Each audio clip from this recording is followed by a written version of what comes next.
A continuación, la corrupción.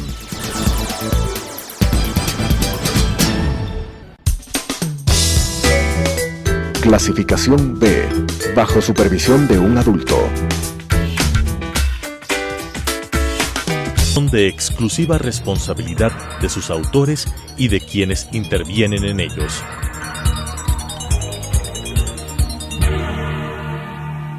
Telesucesos, Canal 29, UHF presenta La Corrupción. La corrupción es una asociación para delinquir entre corruptor y corruptos. ¿Podemos seguir siendo complacientes frente a este flagelo? Con la conducción de Freddy Bravo. La corrupción. ¿Qué tal, amigos? Qué gusto de estar con ustedes nuevamente. Hace pocas horas, y voy a usar una cuenta de Twitter, con la venia de ustedes, por supuesto, porque es que es insólito lo que cada vez vemos que ocurre con que yo no fui, no lo conozco, cosas por el estilo. Se escuchó, aquí está el Twitter que quiero hacerles ver a ustedes. Se escuchó, aquí está. Esta semana, en declaraciones para la CNN, Rafael Correa no tuvo problema en crucificar a Julian Assange.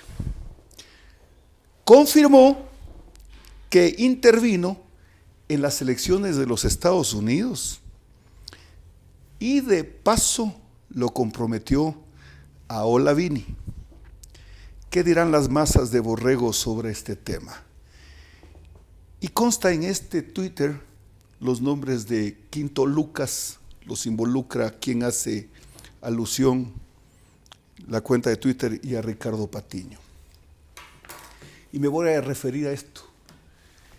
Cuando recién se conoció por primera vez, al inicio del gobierno de Correa, por primera vez, por ahí por el 2008, la existencia de Julian Assange y sus, entre comillas, casi digo investigaciones, y en sus hackeos y en sus ajetreos, el señor Quinto Lucas era subsecretario del Ministerio de Relaciones Exteriores.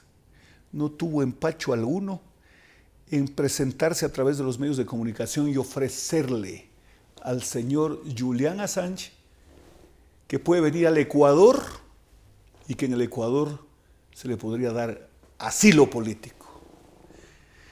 Pero las primeras declaraciones que sobre el Ecuador hace Julian Assange en los Wikileaks habla del financiamiento de la campaña electoral del año 2006 de las FARC a la candidatura de Correa. Eso hay que recordarlo con claridad meridiana, con transparencia absoluta. Claro, pues debe haber sido para ellos una preocupación importantísima, por decirlo de alguna manera. Y entonces, pues al hacker había que invitarlo al Ecuador para protegerlo, no para callarlo. Porque de alguna manera, señoras y señores, yo creo que no hay que hacer mayor esfuerzo como para suponer que en la embajada del Ecuador lo tenían controlado, pues. Haz lo que quiera, pero fuera del Ecuador. El señor Correa dijo en esa entrevista a la que hace referencia esta cuenta de Twitter, dijo que él se informó, que a él hicieron conocer de que el señor Assange se había dedicado a hacer espionaje. ¿Y por qué no lo mandó votando? Pues, ¿por qué no lo sacó? Es que claro, dice que lo custodiaban ahí por cuanto su vida corría peligro. Bueno, hoy va a ser extraditado a los Estados Unidos. El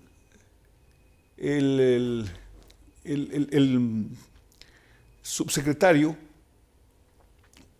el subsecretario de los Estados Unidos que llegó hace pocos días al Ecuador, dijo una cosa, que ha pedido los Estados Unidos la extradición y al parecer, por lo que dejó entrever, como que estaban a punto de conseguir. Y se habla incluso de una sanción que podría ser de alrededor de 175 años. Una cadena perpetua, ¿no? O sea, no, ahí no, lo dicen, no sé por qué, pero es una cadena perpetua. El presidente de la República, el presidente Lenín Moreno, dice tener todos los datos, pero todos los datos, le dijo al señor Pompeo, todos los datos que pueden demostrar en forma fehaciente e inequívoca de que este señor intervino en el proceso electoral en los Estados Unidos y que además se convirtió en un espía internacional. Muy bien. ¿Qué pasará entonces en el futuro? Que el señor Assange, cuando sea llamado a juicio, va a comenzar a darlo claro, por supuesto, ya para la época Correa, pero en voz baja nomás, dirá que es un hacker internacional, que él nunca quiso tenerlo, que se le metió por la puerta trasera, que lo obligaron, que el canciller no le informó qué es lo que pasaba, que la gente que estuvo en la embajada eran una especie de cómplices por cuenta propia con el señor Assange. No, señor, eso no le va a servir de nada. Porque ahí, entonces, cuando vaya a juicio, el señor Assange va a tener que decirle la verdad a los jueces para buscar la forma de atenuar, si es que le es posible, de bajar la sanción o de buscar de alguna manera una serie de opciones que le permitan demostrar algo, porque va a ser difícil que el espionaje le sea perdonado. Así que Assange termina siendo, si esto es así, hasta parcialmente una víctima del correísmo. Una víctima, porque yo supongo pues que para todos los de su grupo y los de su banda internacional les era útil. Más allá de que el tema de Rusia en el proceso electoral de los Estados Unidos, en la cabeza de Correa es como que si Putin fuese el señor Nikita Khrushchev. Es casi así, o sea, en la época de la Guerra Fría, de la crisis de los misiles en Cuba, algo así piensa respecto a Rusia. El señor Putin es un empresario, para decirlo de alguna manera, que lo que le interesa son sus negocios y que la diplomacia para ellos es un grupo de negociantes que hacen negocios, estoy redundando casi, hacen negocios en el mundo.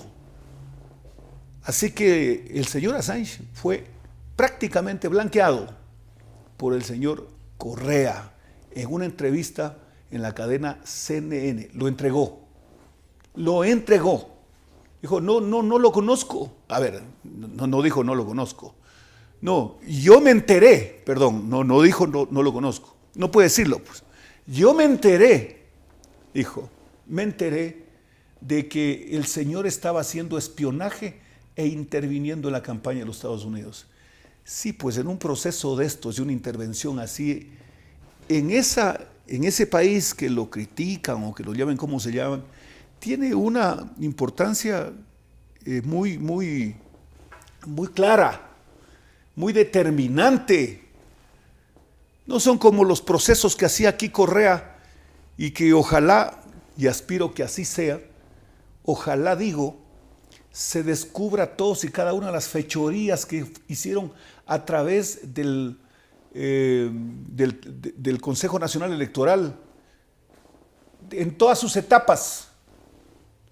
Falta mucho todavía por hacer. Así que quería iniciar esto con la noticia que de alguna manera pone a Correa en escena y exactamente en las condiciones que acostumbra ser, respecto a que las personas que en algún momento les son útiles o fueron usadas por el correísmo y que como que los borra de su chip.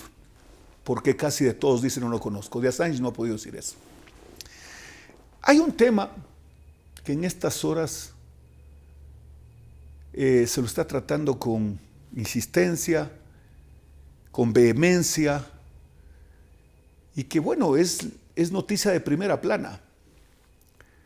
La semana anterior el Consejo de la Judicatura posesionó a los veedores para el proceso de evaluación de los integrantes de la Corte Nacional. Primero, el Consejo de la Judicatura, de acuerdo a la ley y a la Constitución, está dentro de sus competencias evaluar a los funcionarios de carrera. Porque claro, es obvio que la carrera judicial presupone para bien un entrenamiento y experiencia para que cada vez sean mejores sus fallos en beneficio de las partes que litigan. Por supuesto, es indudable, le corresponde al Consejo de la Judicatura evaluar a los jueces. Solo una cosita. A los jueces de carrera, a los funcionarios de carrera, estamos claros en eso, ¿no? Una cosita. Quienes participaron en el proceso para ser designados jueces nacionales salieron de la carrera judicial. Alguien puede decirme si se puede lo menos, se puede lo más. No, en derecho público se tiene que hacer lo que está estrictamente establecido en la norma. Porque los jueces de la Corte Nacional ya fueron evaluados en la última evaluación del 2014. Porque así lo disponía el régimen de transición luego de la consulta popular, etcétera, etcétera, etcétera. ¿Por qué digo esto? No es ni intento de fastidiar ni hacerme el que de alguna manera estoy buscando la quinta pata, las comas, las íes, etcétera. No. Porque a lo mejor por lo que se puede suponer va a haber más de una reacción individual. ¿Y por qué digo individual? Porque hay algunos jueces incluso que están en el comité disciplinario del Consejo de la Judicatura, que bien pudo haber servido eso como una herramienta básica para el proceso de evaluación. Así que entonces, los jueces nacionales están dentro de los jueces evaluables. Dice, se evaluará a los jueces que están dentro de la carrera judicial. Segundo, nadie duda, insisto, con seriedad, el Consejo de la Judicatura tiene entre sus facultades privativas y exclusivas el de evaluar a los jueces de carrera. Nadie duda. Hay una discusión o hay una observación o hay un análisis que nos enteramos a través de los medios de comunicación que se hacía desde la Corte Nacional a través de su representante. La representante de la función judicial es la presidenta de la Corte Nacional, en este caso. Es el presidente de la Corte de Justicia, en caso que así fuese. Entonces, quiero referirme a algo.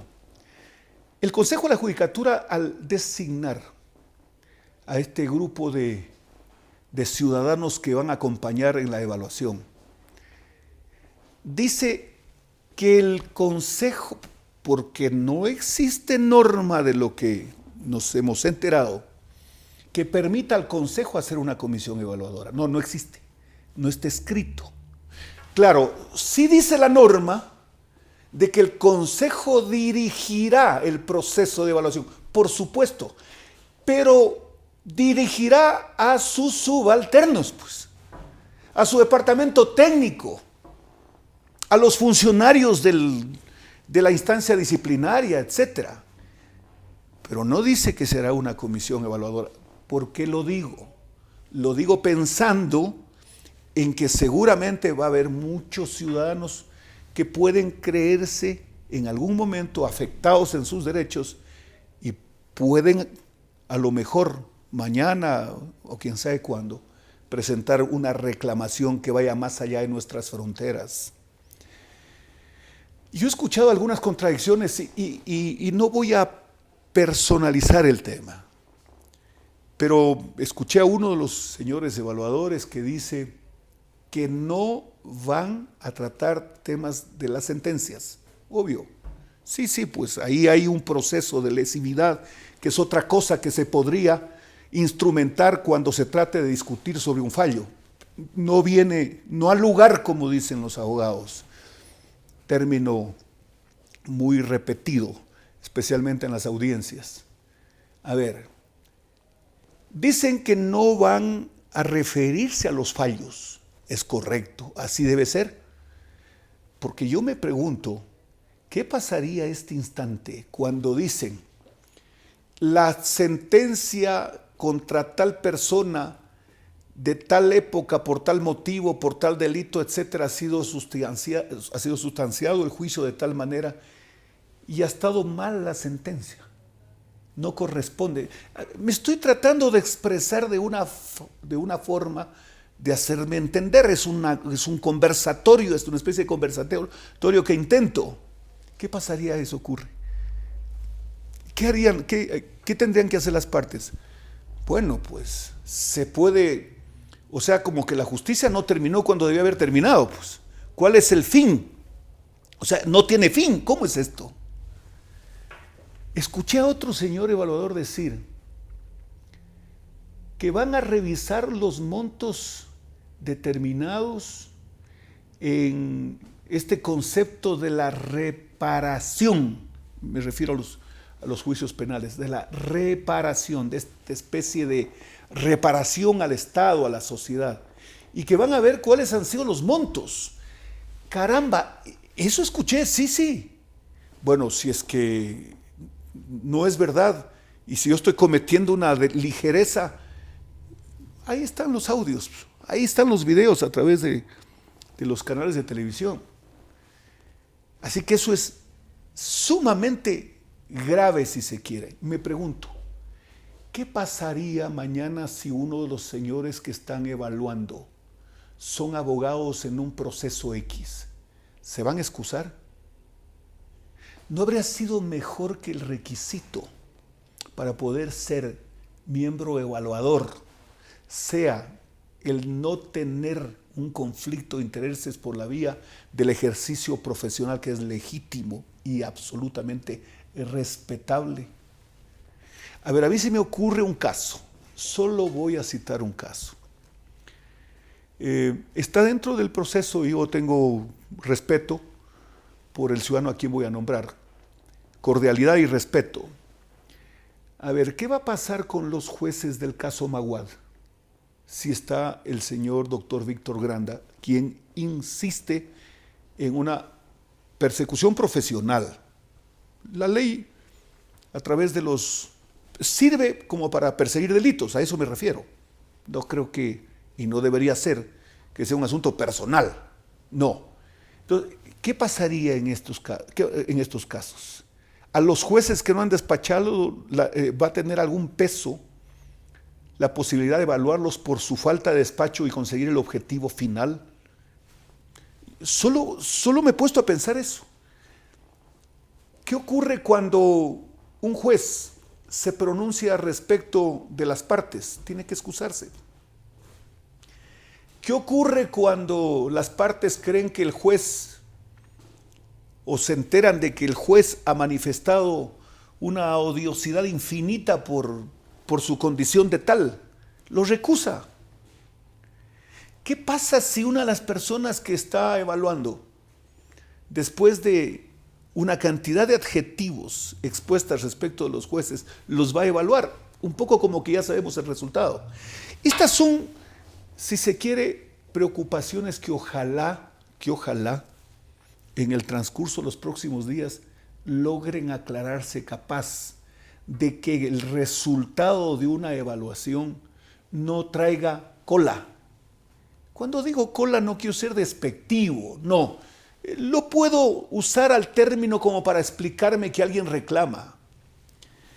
Una pregunta que la gente, muchos nos hacemos, casi hablo de la gente.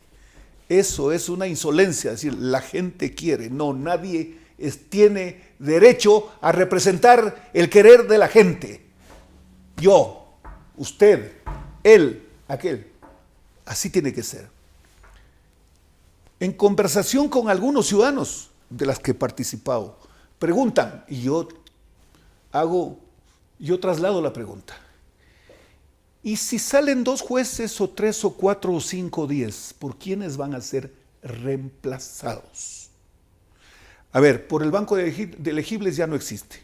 No existe, porque ¿quiénes son los que están en el banco de elegibles? Los que participaron y no ingresaron a la corte, y no ganaron el concurso, y fueron observados o como se llame. Entonces van a hacer un concurso. ¿De qué manera van a hacer el concurso? ¿Cuáles son los parámetros para el concurso? Yo escuché a la presidenta del Consejo de la Judicatura decir, vamos por los jueces y después luego vamos por todos. Si no estoy en un error, ella representa a la Corte Nacional. Entonces, he de suponer de que con el ímpetu que lo dice, nos quiere dar a entender que los conoce muy bien y que entonces va por ellos. El tema judicial, quisiéramos que de una vez por todas desaparezca en el ojo, en la intención y en el deseo de algunas personas de acercarse a la justicia. La justicia debería estar lo más distante de todo lo que significa ese día a día de las controversias, de la convulsión social, etc. Porque lo que sí debería estar sumamente claro es que a nadie se le ocurra pensar que se trata no de una transición, sino de un cambio de mando. De un cambio de mando con influencia en la justicia. Eso sería terrible, pues. Pero yo no me imagino siquiera. Y ojalá no haya espacio para pensarlo en el futuro inmediato. Que las personas que pueden estar cerca de un proceso evaluador en condición de evaluadores puedan pensar, digo, no lo estoy personificando, puedan pensar que podrían tener algún tipo de influencia con los jueces que vendrán, porque así no debería ser, pues. Eso es lo que hay que eliminar, eso es lo que hay que desaparecer. Sí, la preocupación siempre va a ser de dónde, cómo, de qué forma van a designar a los jueces que reemplazan a los que van a salir. Una cosa que yo la estaba pensando y la compartíamos en una tertulia común y corriente. Se habla mucho de un tema, de la legitimidad de la designación de los jueces. Es decir, que algún juez, a ver, yo estoy hablando estoy hablando de lo que se dice, que algunos jueces, algunas juezas, entonces dice, no fueron legítimamente designados. ¿Por qué? ¿Qué faltó? ¿Qué les faltó? ¿Notas? ¿Qué les faltó? ¿Documentos? ¿Qué entregaron documentos falsos? ¿Cuál pudo haber sido el motivo para que de alguna manera en la instancia del concurso les den una mano? ¿Cuál debió haber sido? ¿A qué actos tenemos que chequear sobre este tema?